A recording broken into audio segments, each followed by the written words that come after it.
ये देखो कि जब से झुग्गियाँ हटाई हैं कहाँ हैं वो लोग, दिख तो नहीं रहे। यानी कि वो अपने अपने मकानों में बहुत अच्छे से रहते हैं, अच्छा खाना खाते हैं, बढ़िया, पूरा कोई परेशानी नहीं है उनको, मैंने जो देखा है। वो कहेंगे मैडम हमारा मजाक उड़ा। नहीं, मजाक नहीं उड़ा रही, मजाक क्यों उड़ाएंगे, मैं कह रही सारी सुविधाएं हैं उनके पास। वो अपना कहीं ना कहीं 10-15 दिल्ली में तो खान पान ऐसा है कि वो 55 में ही बैठने लग जाता है आदमी, 55 में ही जो है हाथ पैर उसके काम करने अब मैं अपने मोदी जी की बात करूँगी तो 75 साल के हो चुके हैं, लेकिन मोदी जी है ना, तो नहीं, ऐसा नहीं है, ये साइकोलॉजी है। तो कहीं ना कहीं पुलिस के रोल पर सवाल नहीं उठना चाहिए क्योंकि विधायक के दफ्तर के सामने रोहिंग्या रह रहे हैं फ्लाईओवर के नीचे। 3-3 मंजिल मटियाले में आ रहा है, एक तो किसी के घर पे ही कब्जा कर लिया उन्होंने। अच्छा, मतलब मैं आपको दिखा सकती हूँ। और अब दोबारा झुग्गी झोपड़ी डालने लगे, उनके पास मोबाइल है, गाड़ी है, सारी रहने की पूरी व्यवस्था है। वाली झुग्गियां इनकी बात कर रहे हैं, हाँ, इनकी बात करी क्योंकि मेरे पास यही है, मैंने जो देखा है। मजाक तो मिडिल क्लास फैमिली का उड़ रहा है। टैक्स भी दे रही है, किसी के सामने रो भी नहीं सकते हैं, परेशान भी हैं, बच्चे भी पढ़ाने हैं, घर भी चलाना है। नमस्कार, मैं हूं प्रवीण। स्वागत है आपका हमारे खास कार्यक्रम बोले नेताजी में। और 27 साल बाद दिल्ली में भाजपा लौटी है।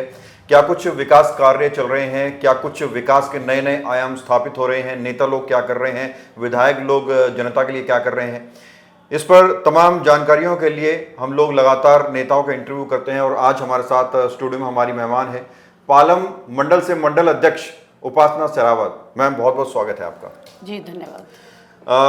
उपासना मैम, पहला इंटरव्यू हम लोग आपका कर रहे हैं हमारा स्टूडियो में, आपका बहुत बहुत स्वागत है। और पहला सवाल मेरा यही है कि कैसे राजनीति में आना हुआ, क्या कुछ बैकग्राउंड है और राजनीति की प्रेरणा कहाँ से मिली आपको? मेरा बैकग्राउंड वैसे राजनीति का ही रहा है। मैं जहाँ से बिलोंग करती हूँ अपने मायके से, तो वहाँ पे राजनीति में ही थे हमारे परिवार में, तो उनकी बातें सुनती रहती थी, तो वो दिमाग में वही चीज़ें चलती रही। उसके बाद में फिर यहाँ पे पालम में आने बाद पहले प्रदेश में 5 साल प्रधानमंत्री जन कल्याणकारी योजनाओं में काम किया। फिर 6 साल ज़िले में महिला मोर्चा में उपाध्यक्ष रही, और उसके बाद में फिर मंडल में जो है मंडल अध्यक्ष बनी हूँ। जी। अब भाजपा लौटी है दिल्ली में 27 साल बाद। निश्चित तौर पर आप लोगों के एफर्ट्स हैं, आपने कार्यकर्ता के तौर पर जिस तरह से प्रसार प्रचार किया पार्टी की नीतियों का, पार्टी की योजनाओं का, उसका फल आपको मिला और एक बार फिर भाजपा लौटी है। मोदी जी के नेतृत्व में आप काम कर रहे हैं। अब कैसे देखते हैं, कैसा विकास होगा दिल्ली का, किस दिशा में दिल्ली जाएगी? मैं सबसे पहले तो अपने शीर्ष नेतृत्व का धन्यवाद करना चाहूँगी कि मुझे उन्होंने इस काबिल समझा और मुझे एक बहुत बड़ी जिम्मेदारी मंडल अध्यक्ष के रूप में दी है। इसके लिए मैं तहे दिल से उनका धन्यवाद करती हूँ। पालम की समस्याओं का हम भी पहले जूझते रहते थे कि लोगों को पानी की बड़ी समस्याएं थी, सीवरेज की बड़ी समस्याएं थी। सीवरेज की समस्याएं इतनी थी कि जो नाले बनाए हैं बिल्कुल ब्लॉकेज थी, पानी ऐसे भर जाता था पालम के अंदर की बहुत ही ज़्यादा परेशानी थी, मतलब आप ऐसे निकल नहीं सकते। और सड़कों की बहुत बुरी हालत थी, कई बार लोगों के एक्सीडेंट भी हुए हैं, स्कूटी से भी गिर जाते हैं, वैसे बाइक कुछ ख़राब भी हो जाता है। मेरी खुद की गाड़ी की नंबर प्लेट तक गिर गई, लगा लो, इतना मतलब पानी भर जाता था। ऐसी बुरी हालत थी, लोगों को हमने देखा है, बहुत परेशान रहे हैं, बार बार यही कहते थे कि कुछ काम करवाओ, कुछ काम करवाओ। लेकिन अब भाजपा सरकार आने के बाद एक उम्मीद जगी है। हमारे विधायक कुलदीप सोलंकी जी बहुत अच्छा कार्य कर रहे हैं। पूरा उन्होंने पाइपलाइन का भी काम शुरू कर दिया, आपका ये स्याल इलेक्ट्रॉनिक्स से लेके जो पब्लिक स्कूल है वहाँ तक कर दिया। बाकी एक हमारा जो रोड का उद्घाटन किया था पालम गोल चक्कर से लेके आपका कृष्णा गार्डन तक भी है। सेक्टर 7 का भी बनने वाला है, खंड के रूप में बांट दिया गया है काम को। और गोकुल गार्डन वाला जो रोड है, जो अपार्टमेंट के लोगों को बड़ी समस्या रहती थी, वो भी बहुत ही कहीं तक जो उसका काम चालू होने वाला है। कुछ पैच हमारा बन भी गया है। कारण ये रहा, काम तो पहले भी शुरू हो जाता, लेकिन कारण ये रहा कि बारिश बहुत हो रही थी। तो अब की बार बारिश सबसे ज़्यादा हुई है। बारिश के कारण काम नहीं हो पाया और जो चीज़ थी वो दलदल में मतलब परिवर्तित हो गई। तो अभी भी थोड़ा सा इसलिए भी वेट कर रहे हैं लोग, ये सोच रहे हैं काम नहीं हो रहा, काम नहीं हो रहा, थोड़ा सा कह भी देते हैं। इसलिए नहीं हो रहा कि नमी है अंदर, थोड़े दिन में सड़क दब जाएगी, उसके बाद फिर वही परेशानी। अब बार बार तो हो नहीं सकता क्योंकि जनता का टैक्स का पैसा है, कैसे उसको वेस्ट किया जा सकता है। वो चीज़ है, पानी की समस्या, उसको पूरा किया जा रहा है। जो पहले पाइपलाइन डाली गई थी उसके ऊपर से सीवरेज लाइन आ गई थी, उसके बाद में जो लीकेज होती है तो पानी पाइपलाइन में चली जाती है, उससे गंदा पानी आ रहा था, लोगों को ये समस्या आई थी। तो पानी की पाइपलाइन को ऊपर लगाया जा रहा है अब की बार, उसके बाद सड़कें बनेंगी। ये नहीं कि आज पाइपलाइन डाल, आज सड़क बना दी फिर पाइपलाइन डाल दी, वो चीज़ें नहीं है।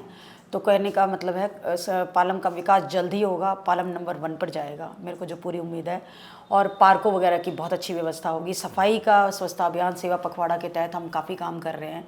स्वच्छता अभियान, मंदिरों की स्वच्छता और ब्लड डोनेशन कैंप, स्वास्थ्य शिविर, हमने बहुत काम किया है। दिन प्रतिदिन हमारे कार्यकर्ता जनता के बीच में लगे रहते हैं, विधायक पार्षद सब लगे रहते हैं। तमाम आप कार्यों की श्रृंखला बता रहे हैं और बता रहे हैं किस तरह से पालम की तस्वीर बदल रही है, किस तरह से विकास की बयान चल रही है। आज भी एक बहुत खुशी की बात है कि पालम मेट्रो से विकासपुरी तक बस सेवा शुरू हुई है। देवी बस सेवा शुरू हुई है। कितना फायदा क्षेत्र की महिलाओं को होने वाला है, लोगों को होने वाला है, क्या कहना चाहेंगे इस मौके पर? उसके लिए भी मैं शीर्ष नेतृत्व का बड़ा धन्यवाद करना चाहूँगी। देवी बस का सबसे बड़ा बेनिफिट ये है कि रिक्शा बहुत हो गई है। काफ़ी लोग बिना लाइसेंस के चलाते हैं और कहीं भी लगा देते हैं, फिर उनकी कहीं ख़राब हो जाती है कुछ। लेकिन एक देवी बस जैसे स्टार्ट होगी, लोगों को पता है इतने टाइम से शुरू होगी, सीधी जाएगी बस, उसमें एसी की व्यवस्था है, गिरने की कोई दिक्कत नहीं है, कोई पानी की समस्या नहीं आएगी। और महिलाओं को सबसे ज़्यादा इसका फ़ायदा मिलने वाला है क्योंकि पिंक टिकट जो है इस बस में चलती है। तो कुल मिला के हमने कभी सोचा नहीं था कि ऐसा भी कभी होगा कि यहाँ से बस ऐसे ऐसे से जाएगी, वो तो पहले जाती थी। हाँ, बहुत खुशी की बात है, लोगों को सहूलियत होगी। लेकिन एक समस्या, लोग हम रिपोर्टिंग करते हैं, लोग अपना बताते हैं समस्या क्या है। जो जब सादनगर से बस निकलेगी, सादनगर कैलाशपुरी होके सागरपुरी तरफ से निकलेगी, तो ये जो पूरी रोड है कैलाशपुरी मंगलापुरी से लेकर जो है सागरपुर तक बहुत कंजेस्टेड है। यहाँ दोनों तरफ इंक्रोचमेंट है, रिक्शे ऊपर से चलते हैं। तो आपको नहीं लगता कि बस चलेगी तो और ज्यादा जाम लगेगा और ज्यादा लोगों को देरी होगी? इसके लिए क्या कुछ सोल्यूशन आप कर रहे हैं और विधायक जी से क्या कुछ आपकी बातचीत हुई है इस पर समाधान पाने के लिए? विधायक जी से हमारी बात हुई है। विधायक जी ने बोला इंक्रोचमेंट जो अवैध पार्किंग है उसको भी हटाया जाएगा। कुछ जगह ऐसी देखी जा रही है जिसमें पार्किंग की व्यवस्था हो सके, क्योंकि लोग भी तो बेचारे परेशान ही हैं, वो कहाँ लेकर जाएंगे अपने व्हीकल्स को। तो एक पार्किंग की व्यवस्था जो है, आपको पता दिल्ली में जगह अब कम ही है, जगह है नहीं, तो उसके लिए भी कुछ ना कुछ विचार चल रहा है। कुछ पार्कों वगैरह को, कोई जो डीडीए की ज़मीनें हैं उनको देखा जा रहा, पार्किंग की व्यवस्था की जा रही है, चिन्हित किया जा रहा उनको, जो काम पहले नहीं हुए उन पर पूरा ध्यान है शीर्ष नेतृत्व का, विधायक जी का, कुलदीप सोलंकी जी का। आज जो है देवी बस चालू हुई है जिसमें प्रद्युम्न राजपूत जी, हमारे विधायक कुलदीप सोलंकी जी ने बहुत ही अच्छा पूरा उनको फ्लैग दिखा के और वहाँ से झंडा जो लगा के और आगे वहाँ शुरू किया है। और समझिए रिक्शा की बात यह है, एक रिक्शा में 2 बंदे जाते हैं जी। और बस में जाएंगे 50 बंदे जी। तो मेरे ख्याल से तो इसमें खत्म ही होने वाला है। बिल्कुल बिल्कुल। आपको बता दें कि पालम मेट्रो से विकासपुरी तक की बस सेवा शुरू की गई। हालांकि रूट 3 है जो द्वारका भी जाएगा, IGI एयरपोर्ट तक भी जाएगा। और पहले होता क्या था कि लोग मेट्रो से रिक्शा करते थे, तो वो कैलाशपुरी तक आता था, उनको और आगे जाना तो दूसरा रिक्शा करते थे, वो सागरपुर तक जाता था, और आगे जाना है तो फिर तीसरा रिक्शा करते थे। अब इस समस्या से भी लोगों को जो है राहत मिलेगी। बस सीधा मेट्रो से मिलेगी और सीधा विकासपुरी तक कहीं भी आपको बीच में उतरना है तो आप उतर सकते हैं। उपासना जी, विकास कार्यों पर हम लोग लगातार बात कर रहे हैं। अभी कुछ दिनों पहले कुलदीप जी ने जाट चौपाल से लेकर गोल चक्कर तक की सड़क का उद्घाटन किया था। क्या वो सड़क का काम पूरा हो गया? अभी नहीं हुआ है। जैसे कि मैंने आपको बताया कि अभी नमी है जमीन में, तो उसको थोड़ा सा डिले करके किया जा रहा है, क्योंकि सड़क धंस जाएगी उसके बाद फिर वही पैचेज आएंगे। तो कुछ लोग जो है वो शिकायत भी करते हैं। पालम मार्केट में विकास कार्य किया, उद्घाटन किया कुलदीप जी ने, सड़क खोद दी, तो दुकानदार कह रहे हैं कि दिवाली के टाइम पर हमारा धंधा चौपट कर दिया। वहां पर गोल चक्कर के पास जो सड़क की हम बात कर रहे हैं वहां पर जाम लगता है, लोग कहते हैं तो जाम में फंसे रहते हैं, कैसा विकास हो रहा है? तो उन लोगों को आप क्या कहना चाहेंगे? क्योंकि कुलदीप सोलंकी जो विधायक हैं वो तो एक पॉजिटिव वे में चल रहे हैं, वो तो चाह रहे हैं कि पालम में विकास हो, बदलाव हो, और हर विकास में समय लगता है, तो समय लग रहा है, लेकिन लोगों की सोच को आप देख रहे हैं, वो कह रहे हैं कि परेशानी हो रही है, उनको दिक्कत हो रही है, चौपट हो रहे हैं काम धंधे, उनको आप क्या कहेंगे? देखिए, जो त्योहार है उस पर आदमी सामान भी खरीदेगा, अपनी साफ सफाई भी करेगा घरों के लिए, और बाकी और काम भी चलेंगे, काम कोई नहीं रुकने वाला है। ये उनको शायद कुछ गलतफहमी हो रही है कि ऐसा काम रुक रहा है, भाई हम परेशान हो रहे हैं, कुछ लोग मिसगाइड कर रहे हो। हाँ, 1-2 लोग होते हैं विपक्ष वाले यही काम करेंगे कि, और हो सकता है उसमें 2-4 वही लोग हों उनके चेहरे के तो किसी पे लिखा नहीं हुआ। बाकी जो हमारी जो लोगों से हमारे साइड में कोई किसी ने हमें आके आज तक ये नहीं कहा कि हमें परेशानी हो रही, क्योंकि पैदल जाना है मार्केट में, तो पैदल गए, अच्छा है व्हीकल वगैरह साइड में खड़े हैं, पैदल गए आराम से खरीदा, वहां तो कोई दिक्कत ही नहीं है। बल्कि मैं जो देख रही हूँ, और सामान जिसको खरीदना हो तो सामान लेकर आएगा ही। कोरोना काल में लोगों ने नहीं छोड़ा, तो आप ये सोचो त्योहार पे कैसे छोड़ सकते हैं। चलिए, लोकल राजनीति के बारे में हम लोग लगातार बात कर रहे थे। एक प्रश्न मेरा नेशनल राजनीति को लेकर भी है। जब चुनाव हुए दिल्ली में, तो प्रधानमंत्री मोदी तक ने कहा, बड़े बड़े शीर्ष नेताओं ने कहा कि जैसे ही दिल्ली में भाजपा की सरकार बनेगी, हर महिला के खाते में 2500 रुपए आने शुरू हो जाएंगे। जैसे ही सरकार बनेगी, सिलेंडर मिलने शुरू हो जाएंगे, फ्री सिलेंडर। अब ये जो तमाम वादे हैं जिनके आधार पर चुनाव जीता गया, ये क्यों नहीं पूरे हो पा रहे अभी तक? इसका कारण ये है कि इसमें कुछ हमने टर्म्स रखे हुए हैं कि जैसे भाई जो लोगों को सच में जरूरत है, 2500 रुपए उनको दिए जाए। अब उसमें क्या है पीछे, वही मैं बता रहा हूँ, पहले नहीं बताया गया। अब जैसे आपने आयुष्मान भारत के कार्ड बनाने शुरू किए, पहले नहीं बताया गया कि 70 साल से ऊपर के लोगों के होंगे। पहले नहीं बताया गया कि जो है कुछ चुनिंदा हॉस्पिटल होंगे, और पार्लियामेंट में तो मुझे लगता है 1 या 2 ही हॉस्पिटल जिसमें आयुष्मान भारत कार्ड चलता है। तो जो ये चीजें पहले नहीं बताई गई, लोग ये शिकायत कर रहे हैं। उसका कारण मैं आपको बताती हूँ। आयुष्मान कार्ड का मतलब समझिए आप क्या है। आयुष्मान कार्ड का मतलब ये है कि जैसे पहले लोग थे बेचारों को इन चीज़ों को पता ही नहीं था कि आगे भाई ऐसे ऐसे मेडिक्लेम भी चलेंगे। आज के लोग 20 साल से अवेयर हैं, 20 साल से ही कहूँगी मैं, है तो पहले से ही, कि मेडिक्लेम की व्यवस्था जैसे हम लोगों ने करवा रखी है, तो पता ही नहीं है। कोई पेंशन करवा रखी है, कोई शेयर डाल रखा है शेयर मार्केट में। 70 साल के लोगों की एक ऐसी अवस्था है जिनको पता ही नहीं था, वो बेचारा अपना सीधे स्वभाव से चल रहे थे, तो उनके लिए व्यवस्था की गई है। 60 साल तक तो आदमी वैसे ही कमाता है, वो अपना कहीं ना कहीं 10-15 दिल्ली में तो खान पान ऐसा है कि वो 55 में ही बैठने लग जाता है आदमी। 55 में ही जो है हाथ पैर उसके काम करने बंद। अब मैं अपने मोदी जी की बात करूंगी तो 75 साल के हो चुके हैं। तो लेकिन मोदी जी है ना, तो नहीं, ऐसा नहीं है। ये साइकोलॉजी है कि अंदर से आदमी जो मान लेता है। मेरे ख्याल से 55 साल का आदमी बूढ़ा नहीं होता। क्योंकि 60 साल तक ठीक है, और 70 साल का जो आयुष्मान का दिया है सही लोगों को। देखो 140 करोड़ की जनता है, आप समझिए पैसा तो टैक्स से ही आएगा, कोई वैसे तो बनेगा नहीं। 2500 कब आएंगे? 2500 की बात यह है कि पहले जो बीपीएल कार्ड का और जो इकोनॉमी वीकर सेक्शन के लोगों को जो दिया जाना है, देखो अगर हमें तो जरूरत है नहीं 2500 की, तो उन लोगों को चिन्हित किया जाएगा। अब चिन्हित क्या किया जाएगा? पहले की सरकारों ने ऐसे ऐसे लोगों के बनवा रखे हैं जिनको जरूरत ही नहीं है, तो उनका जो है समाधान पहले करके उसके बाद में जल्द से जल्द ये योजना शुरू होने वाली है। मुख्यमंत्री रेखा गुप्ता जी ने ये बात कही है। ठीक है। उपासना जी, एक और सवाल मैं पूछना चाहूँगा जो सुर्खियों में भी रहा है। जैसे ही भाजपा की सरकार बनी है, लोग ये कह रहे हैं, खासकर जो झुग्गी बस्तियों के लोग हैं, जो रेडी पटरी वाले लोग हैं, लोग कह रहे हैं कि गरीबों के आशियाने तोड़े जा रहे हैं, गरीबों के रोजगार छीने जा रहे हैं। अभी हाल ही में आपके पालम में इंदिरा गांधी कोई झुकी, वहाँ पर जो है चला था बुलडोजर, जो पूर्व विधायक कैंडिडेट थे वो आ गए आम आदमी पार्टी थे, उनको पुलिस ने गिरफ्तार कर लिया। तो ये जो पूरे घटनाक्रम हो रहे हैं, लोग कह रहे हैं कि जो है 20-20, 30-30 साल से झुग्गियों में रह रहे हैं, उनसे उनका मकान घर छीने जा रहे हैं। ये जो लोगों के आरोप है, ये जो सोच है, इस पर आप क्या कहेंगे? पहली बात तो मैं बताना चाहूंगी, झुग्गी झोपड़ी वालों को ऑलरेडी मकान मिल चुके हैं। मटियाला में 3-3 मंजिल का किराया खा रहे हैं। पालम वाले को भी मिल चुके हैं, पालम में जो पालम वालों को, उसी की बात कर रही हूँ। अच्छा। क्योंकि मैं अपने आसपास के क्षेत्र को ज्यादा जानती हूँ। ठीक है। 3-3 मंजिल मटियाले में आ रहा है। एक तो किसी के घर पे ही कब्जा कर लिया उन्होंने। अच्छा। मतलब मैं आपको दिखा सकती हूँ। और अब दोबारा झुग्गी झोपड़ी डालने लगे। उनके पास मोबाइल है, गाड़ी है, सारी रहने की पूरी व्यवस्था है। वाली झुग्गियां इनकी बात कर रहे हैं। हाँ, इनकी बात कर रही हूँ, क्योंकि मेरे पास यही है, मैंने जो देखा है। और जब हमसे बात करते हैं तो वो यही कहते हैं कि जी मेरे पास तो 2 गाड़ी है, मेरे पास तो ये है, सब कुछ है इनके पास। लेकिन क्या है, पीछे जो सरकार रही ना, उन्होंने बस यही बताया, यही उनको समझाया कि हमें गरीब बना दो। बीपीएल यानी कि इकोनॉमी वीकर से हमें गरीब बना दो, यानी कि गरीब रहकर ही जीना चाहते हैं। ना बिजली का बिल देना, ना पानी का देना, सब कुछ फ्री है। सरकार ने स्कूल फ्री कर दिए, ड्रेस फ्री कर दी, किताबें फ्री कर दी, पैसा कहीं लगना जी, जो पैसा वो अपना जोड़ते रहो। मिडिल क्लास आदमी मारा गया।